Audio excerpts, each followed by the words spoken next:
சேனலுக்காக நான் தர்ஷினி. இந்த ஆன்மீக திருவிழா குறித்து நம்முடன் இணைந்திருக்கும் செய்தியாளர் தமிழ்ராசாவிடம் கேட்கலாம். வணக்கம் தமிழ்ராசா. வணக்கம் தர்ஷினி. திருவண்ணாமலை மாவட்டம் வந்தவாசி அடுத்த நாவல்பாக்கம் கிராமத்தில் மிகவும் பழமையான 16ஆம் நூற்றாண்டில் கட்டப்பட்ட ஸ்ரீ அலர்மேல் மங்கா நாயிகா சமேத ஸ்ரீ சீனிவாச பெருமாள் கோயில் உள்ளது. இந்த கோவிலில் சித்திரை மாத பிரம்மோற்சவத்தை ஒட்டி உற்சவ தினங்களில் இரு வேளைகளிலும் பெருமாள் புறப்பாடு நடைபெற்றது.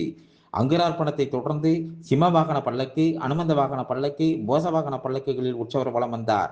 இதைத் தொடர்ந்து கருட சேவையொட்டி அதிகாலை முதல் சிறப்பு அபிஷேகம் மற்றும் ஆராதனை நடைபெற்றது. நாச்சியார் திருக்கோலம் பூண்டு மூலவர் ஸ்ரீனிவாச பெருமாள் பூபாலாங்கி சேவைக்கு பின் ஸ்ரீனிவாச பெருமாளுக்கு சிறப்பு அலங்காரம் செய்யப்பட்டு கருட வாகனத்தில் மேலதாளத்துடன் வான வேடிக்கைகளோடு கோவில் சுற்றி வலம் வந்தார். பக்தர்கள் மகிழ்ச்சியுடன் தரிசனம் செய்தனர். இந்த கருட சேவை நிகழ்ச்சியில் சென்னை, பெங்களூர், வேலூர் உள்ளிட்ட நகரங்களில் இருந்து வந்தவாசி சுற்றியுள்ள பல்வேறு கிராமப்புறங்களில் இருந்து 1000க்கும் மேற்பட்டோர் கலந்து கொண்டு சாமி தரிசனம் செய்தனர். இதற்கான ஏற்பாடுகளை பரம்பரை அறங்காவலர்கள் என்.எஸ். சீனிவாசன், என். சுந்தரம், என். ஜெகநாதன், என். எஸ். தேவநாதன் மற்றும் என்.ஆர்.எஸ். நரசிம்மன் ஆகியோர் செய்திருந்தனர்.